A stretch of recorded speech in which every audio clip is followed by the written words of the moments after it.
নমস্কাৰ মোৰ প্ৰিয় বন্ধু বান্ধৱীসকল, আহকচোন আজি মোৰ অন্য এটি ভিডিঅ'লৈ আপোনালোকক স্বাগতম জনাই মই এটা ৰেচিপি বনাওঁ। ৰেচিপিটো আচলতে সদায় আমাৰ ঘৰত বইল খোৱাই হয় বেছিভাগ, গতিকে ল'ৰাৰ এটা ভাল লগা ৰেচিপি, সি খুব ভাল পায় এইবিলাক ভজা ৰেচিপিবিলাক। গতিকে আহকচোন মই কেনেধৰণে তাক বনাই খুৱাওঁ অকণমান দেখাওঁ। প্ৰথমে মই ডিম 3টা এইদৰে ভাঙি লৈছোঁ। আপোনালোকে যদি ডিম নাখায় নিদিবও পাৰে।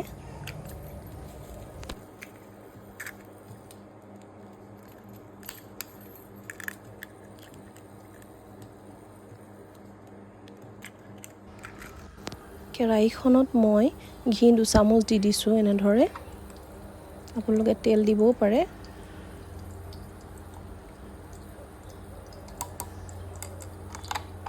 আচলতে সকলোৱে ভাত ভাজি খায়, গতিকে মই বেলেগ ধৰণে অকণমান বনাই দিছোঁ। মিছা মাছ কেইটামান দি দিছোঁ, সি খাই বহুত ভাল পায়।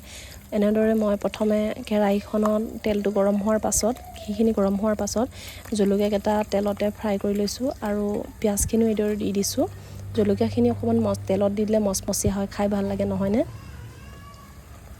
পিঁয়াজখিনি ৰঙচুৱা হোৱালৈকে ভাজি ল'ব। আৰু মিছা মাছ এইদৰে কেইটামান মই ভালদৰে বাছি মেলি লৈছোঁ। মিছা মাছখিনি অকণমানকৈ ফালি লৈছোঁ, কাৰণ বেছি ধুনীয়াকৈ সিজে তেনে কৰিলে।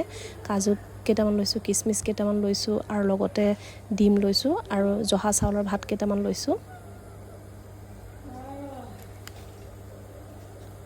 পিঁয়াজখিনি যেতিয়া ৰঙচুৱা হ'ল, মই তেতিয়া বাছি থোৱা মিছা মাছকেইটা এনেদৰে দি দিম তেলতেই। মিছা মাছখিনি আচলতে অকণমান কাটি ল'ব, তেতিয়া বেছি ভালদৰে সিজিব।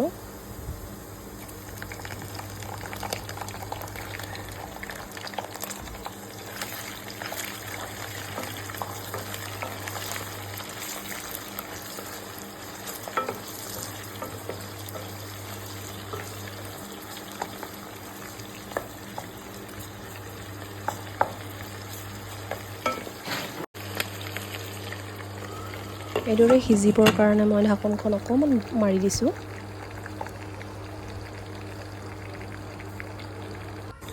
সিজাৰ পাছতে মই কাজুকেইটাও লগতে দি দিছোঁ আৰু কাজুখিনি অকণমান ফ্ৰাই হোৱাৰ পাছতে মই কিচমিচকেইটা দি দিম, কাৰণ কিচমিচখিনি বেছিকৈ ৰঙচুৱা হৈ যায়, জ্বলি যায়।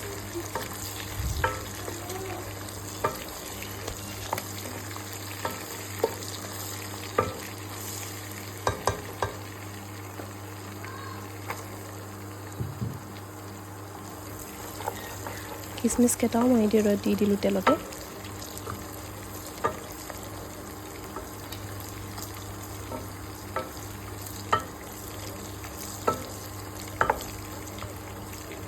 ভালদৰে লৰাই ইয়াত মই ভাঙি থোৱা ডিমকেইটা দি দিম লগতে। আপোনালোকে যদি ডিম নাখায় নিদিব।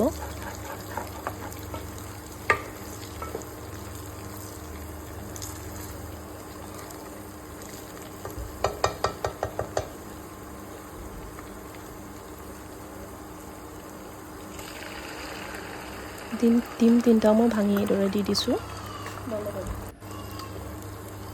ডিমখিনি সিজাৰ পাছত সোৱাদ অনুযায়ী আপোনালোকে নিমখ 2 চামুচ দি দিছোঁ মই।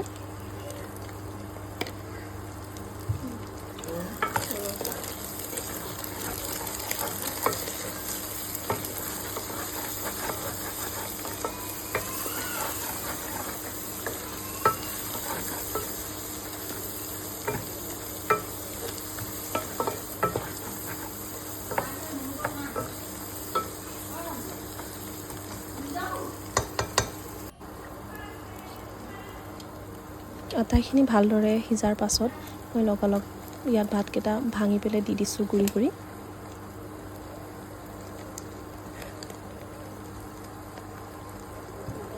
কেতিয়াবা আচলতে খুব ভাগৰ লাগে, খাবও মন নাযায়, কৰিবও মন নাযায় নহয়নে? প্ৰত্যেকগৰাকীয়ে চাগে বুজিয়ে পায় তেনেকুৱা কালত। গতিকে তেনেকুৱা মোক খাব মন নগ'লে, ভাজিব মন নগ'লে, বনাব মন নগ'লে আচলতে মই এইদৰে ভাতখিনিকে ভাজি খাওঁ। আচলতে হেৰি নহয়, কৰিব মন নগ'লে মোৰ কিয় জানো ভাগৰ লাগে, এলাহ লাগে, এনেকুৱাই কেতিয়াবা খাব মন যায়। আপোনালোকে বাৰু কেতিয়াবা এনেদৰে খায়নে ভাজি? মোৰ ভিডিঅ'বিলাক সকলোৱে ইমান মৰম দিয়াৰ বাবে বহুত বহুত ধন্যবাদ দেই তোমালোকলৈ। আৰু ভিডিঅ'টো যদি আপোনালোকৰ ভাল লাগে তেতিয়া শ্বেয়াৰ কৰিবচোন, শ্বেয়াৰ কৰি শ্বেয়াৰডাল লিখি দিব। মই তাত আপোনালোকক ফুলৰ মৰম নিশ্চয় দিম। গতিকে আপোনালোকে কেতিয়াবা এইদৰে খাই চাবচোন, ভাতখিনি অকণমান গৰম কৰি। আৰু চেনি খাই, আচলতে চেনি কেইটামান দিলে মিঠা লাগে, ভাতকেইটা খায়ো ভাল লাগে। গতিকে প্ৰত্যেকটো ভিডিঅ'ই আচলতে বহুত লাজ অপমানৰ কথা হয়, কাৰণ প্ৰথমটো কথা হ'ল নিজৰ ভইচটো বেয়া হ'লে সঁচাকৈ বহুত লাজৰ কথা আহি পৰে। ভগৱানেতো সেইটো নিদিলে কেতিয়াও, গতিকে সেইটো কাৰণে লাজে লাজে কেতিয়াবা বনাওঁ। ভাল হয় নহয় সেইটো পাছৰ কথা, কিন্তু আপোনালোকে যদি ভাল পায় প্লিজ এবাৰ শ্বেয়াৰ কৰিব আৰু কমেণ্ট কৰিবলৈ নাপাহৰিব। ধন্যবাদ দেই সকলোকে, থেংক ইউ।